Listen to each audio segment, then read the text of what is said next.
jump into the time machine as we head back to 1916 via Catchweight Studio's upcoming survival horror game Conscript. What awaits you in the dark trenches? Let's find out.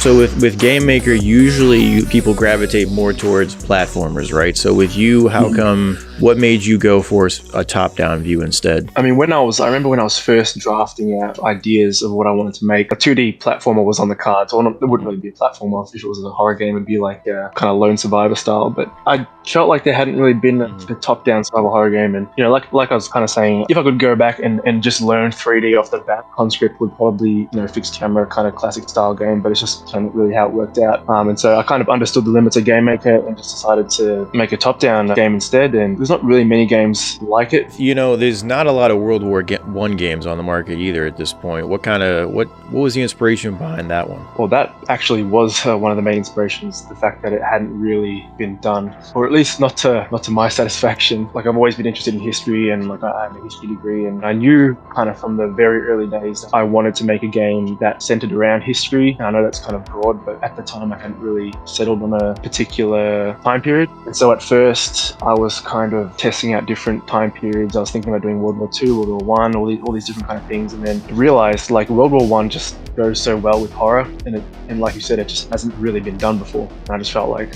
well, why kind of go straight to World War II when there's so many World War II games? You know, why do what kind of everyone else has already done?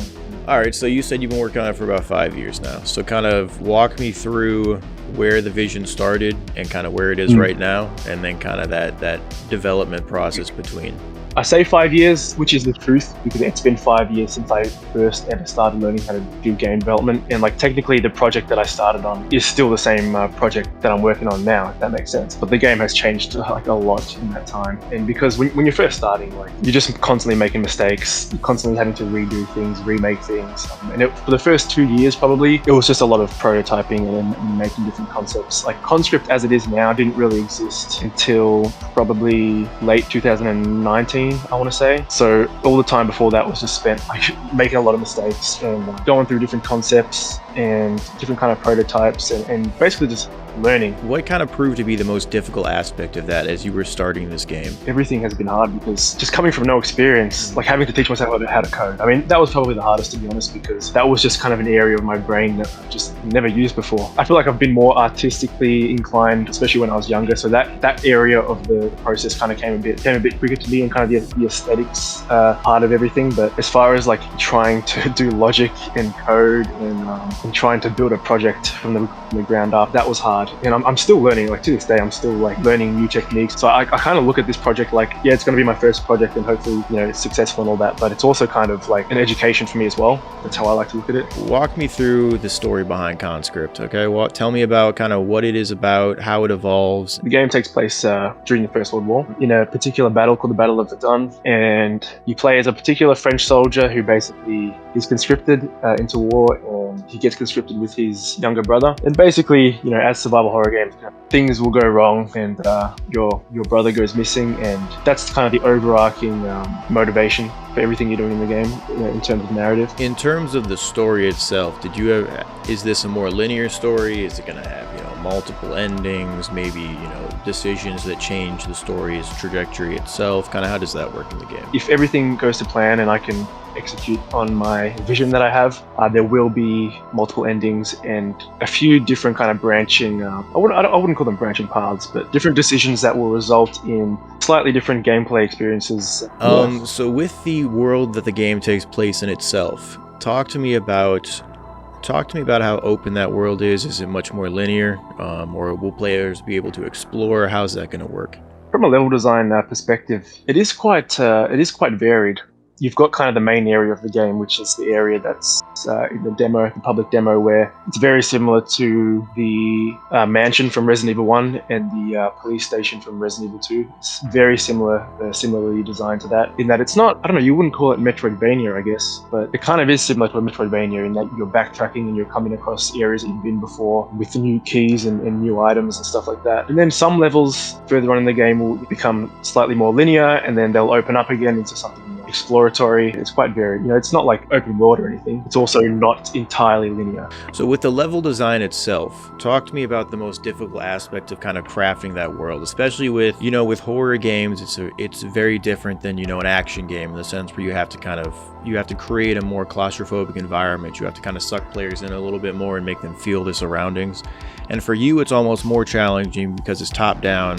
And it's essentially, it's a third-person top-down game, so you have to take in all those elements. So kind of, what was the hardest aspect of all of that? I guess one of the hardest parts of building a kind of cohesive level design is I am beholden to history because it's a game based on history. So I can't get too crazy. I have to kind of respect the source material. And in my case, the game takes place in the open, sort of, but also not really because it's trenches. So it kind of looks like it's in the open, but it's actually not because you're still confined to the trenches, which is kind of a cool thing. But the reason I chose this particular battle as well is because it would allow me to have quite a varied level design, because there were also forts in this battle that were fought over, like actual physical forts, towns, like tunnels, stuff like that. With the different, especially with them being so different and varied, the trenches and the towns and the forts, is it all kind of just approaching it from, integrating that story, that's kind of the hardest part, or is it just kind of finding how to thread horror into a game that has all these varying places? I mean, it's not hard to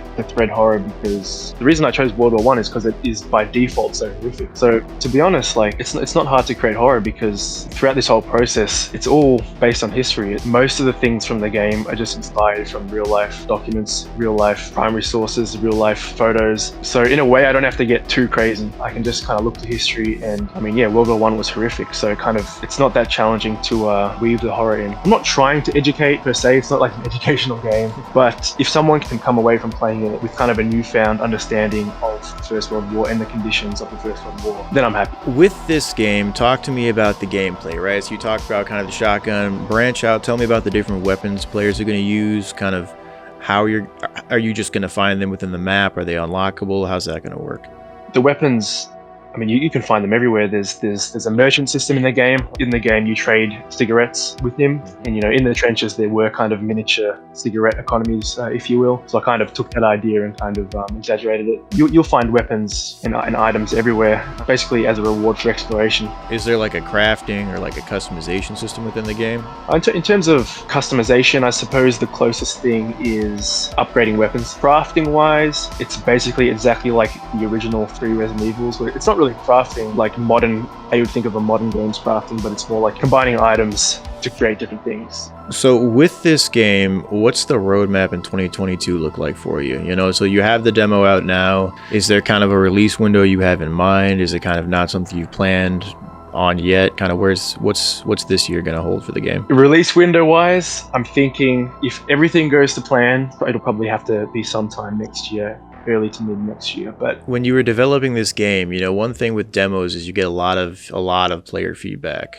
Was that something that kind of impacted development in any way for you? Yeah, for sure. I've released 2 demos. One was in 2020 and one was in last year. And yeah, in terms of just gathering feedback, kind of knowing where to shift my direction or knowing what areas to focus on, demos are crucial, absolutely crucial, because I'm making the game for fans, I guess. So when they're unhappy with something, I kind of have to listen. But from last year's demo, there were a few areas that I could improve on, and one of them is the combat, which I'm very aware of, and that's something that I'm definitely always working on, is tightening up the combat. A lot of old survival horror games just kind of get excused for having bad combat because it's like, it's survival horror and combat's not important. I don't want to get lazy and just think that that's okay. I want to make sure that combat, it's not the main focus of the game, but I don't want it to be bad. That's that's one main area which I've definitely been focusing on a lot since the demo. But it's nothing major as well. It's always little tweaks that these demos help highlight. Since you said potentially the game could release in early 2023, does that mean you might have another one this year potentially, or is this year just all focused on kind of getting the game to the finish line? I might. We'll see. I think there will be a demo before release, regardless, even if that spills into 2023. Just because I like demos, I think I kind of miss them. Not many developers do them anymore. I think they're cool because give the player kind of a chance to just try it out before they want to buy it. We'll see. The indie world is really the only place you see demos anymore, except for play tests for large-scale multiplayer games. So you do have a good point. Yeah, well, I guess it's because Steam as well these days. There's the Steam refund policy where people will literally just play a game, sometimes even finish a smaller game and then refund it, which is If you do that, I hate you. Yeah. That's become a huge issue for Steam. So with Steam in mind, actually, the Steam Deck is out at this point. Is that something you have to keep in mind now when you're developing kind of where you're going to be putting the game? Because there's certain, requirements for the Steam Deck. To be honest, I haven't even begun to start researching what is required to have the game on Steam Deck. But from what I've heard, it does seem to be not that complicated. At this point, I haven't even honestly started to look into it. But for sure, when the time comes, it's something that I'd love to do properly. Being as this is your first game, is it going only to PC? Only to Steam and PC, or do you have kind of a vision of putting it on consoles? Yeah, I would love to have it on everything eventually. It's just a matter of knowing my limits and knowing that I can only do so much, and I don't want to bite off more than I can chew, trying to do a simultaneous release on 50 different platforms. It's just not reasonable, realistic. So it's on the cards, but it'll have to be after the PC release. Are you going to be publishing this in-house on your own, or are you going to bring in a publisher? To be honest, I've been publisher searching for the past few months. Okay. And so that's kind of a process that I'm going through at the moment, because for a while I wasn't sure. I could definitely have self-published on PC. I had enough kind of momentum and I had enough wish lists where I could probably have done it with decent success, but it's just, like I was saying about being a solo developer, there's only so much you can do, and marketing is not my strong point. Eventually you have to pick something that you're good at and just hone in on that and just offload everything else to other people who are better at those particular things. So I am going to look to get a publisher on board and just offload all that. Especially with you being close to your release at this point. Publishers, they work really well because they can help you port your games, they can help with marketing. And at this point in development, for a publisher, it'd be difficult to say implement certain changes if they, wanted to negotiate that. So Exactly. That does make a lot of sense. And there it is. That is Conscript, the upcoming survival horror game via Catchweight Studios, the solo developer with a passion for some old school Resident Evil style horror survival games. This game will definitely challenge all of your shooting skills, your survival skills. It's a game that will definitely push you to the limit. So why not go over and check out the demo, see what you think. All of the social media pages, everything's down there for you to explore, for you to discover, for you to support this developer. But before you go, why not like, comment, and subscribe? I would love to see you come back for some more. But until next time, ladies and gentlemen, I am Nick. This is The Side Quest, and as always, stay gaming.